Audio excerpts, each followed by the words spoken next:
question is from Jello21216_. Are you ever worried that VRChat is going to feature creep enough to make Resonite unappealing, as it would have just been an alternative with less people? For example, with Neos you could change height and interact with normal avatar bones, something you can also do in VRChat. Honestly, I don't think that's gonna happen. Like, I think they can, like, do a lot of, like, the smaller kind of things, but big part of Resonite is, we're not trying to copy VRChat. We are making Resonite to be what we want a social platform to be, but not just a social platform, but sort of like, one where you can pretty much do anything. And big part of Resonite is, the creativity of it, being able to, like, edit things, being able to build in-game, and being able to, like, have, like, this, like, amount of flexibility with everything.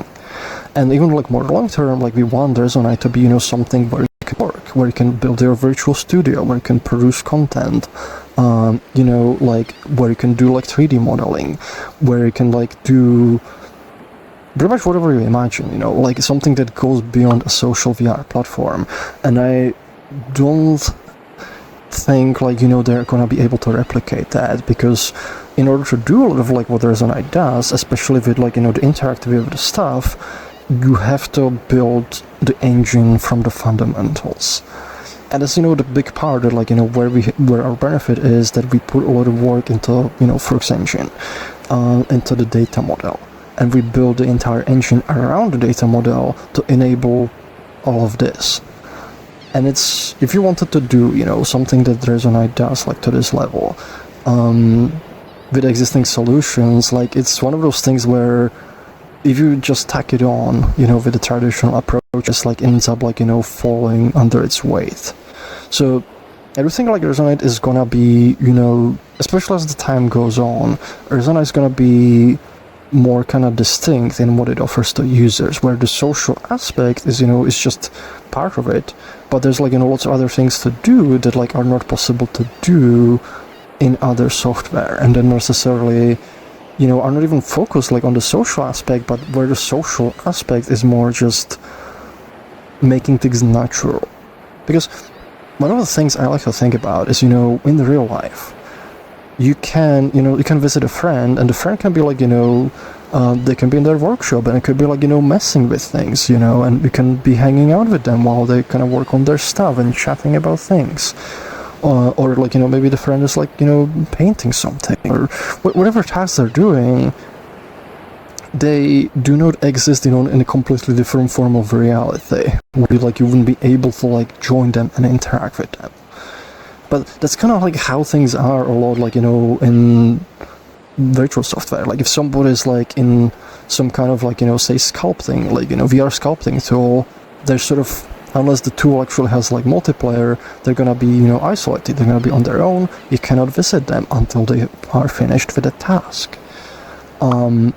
And the big vision of Resonite is, like, that, like, whatever application is developed here, you always have that social layer, you always have the persistence, you always, have that interoperability where you can have multiple people in the same environment doing a bunch of different things.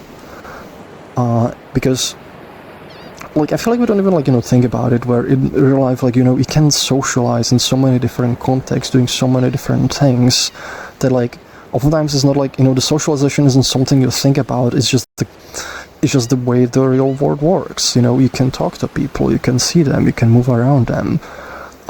It's not something you have to think about, it's not something that has to be, enabled in some way, it's just inherent to reality. But with, like, social VR platforms, I feel like, that kind of becomes at the forefront. It's like, that's like the thing you do, you socialize. But with Resonite, I feel like, like, we try to make the socialization be more of, like, something that just given. That's, like, it's the base layer. Of course you can socialize, because that's how the real world works. But then what can you do on top of it? What kind of activities can you do? You can work, you can educate, you can have fun, you can play games, you can build things. You can have multiple people hanging in a room, everybody doing their own thing or collaborating, like, it doesn't matter. Say, like, you're a musician. Once we add stuff like, Froox DSP, you'll be able to, like, say, compose music. And, oftentimes musicians, they will collaborate. And if you collaborate in real life, you can literally invite somebody into your studio, and, you can be all messing out with the knobs and plugging wires and playing things, and doing stuff. But, like, you can't do it, like, easily in virtual world. And that's what Resonite is designed to, sort of enable, where that just becomes automatic. Like, the social aspect of it, which, like, if you invite somebody to your studio to, like, work with them on something, you don't think about, needing to have some system to be able to talk, to see each other, and to see whatever you're doing in the environment staying in sync between each other. And it's kind of like, what Resonite is, and why Resonite is designed the way it is to enable interactions like that.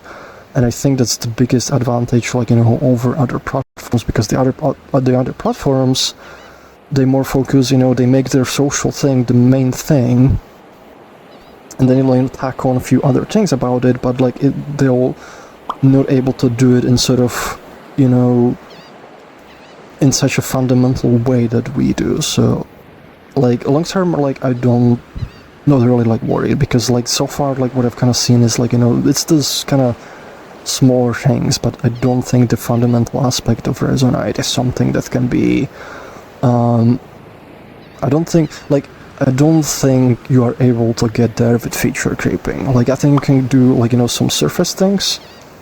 Those you can kind of feature creep and make similar, but the fundamental stuff, like, you need to approach it fundamentally to get there. And doing that with an existing platform, that's gonna be exceedingly, like, hard.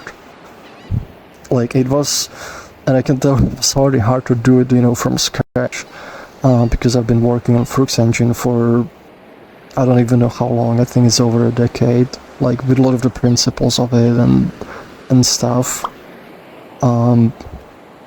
Yeah. So, yeah.